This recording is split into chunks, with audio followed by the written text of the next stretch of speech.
সবাই সব কিছু জিনিসপত্র নিয়ে বসেছে এখানে পিঠে বানাতে, কিন্তু পিঠের রেসিপি কেউ জানে না। পাশের বাড়ি একটা দাদা আছে, মাস্টার দাদা, ওই মাস্টার যাচ্ছি, মাস্টার দাদার বাড়িতে পিঠেটা প্রচুর হয়, তো এখন মাকে পাঠানো হবে ওই দাদাটার বাড়িতে রেসিপি জানার জন্য। বলছে যে ওইখানে একটা সিলি আছে, সিলি আমার সঙ্গে পড়তো, বলছে ওকে ডেকে নিয়ে আয়, তাহলে পিঠেটা ভালো বানিয়ে দেবে। আমি যাই মায়ের কাছে।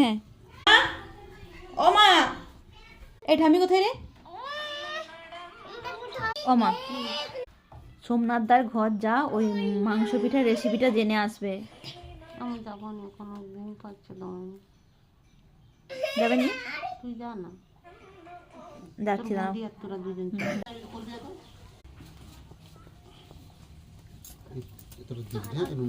আলাদা চুপ কর, আমাকে দেখাতে হবে না, শুধু হাতটা দেখা।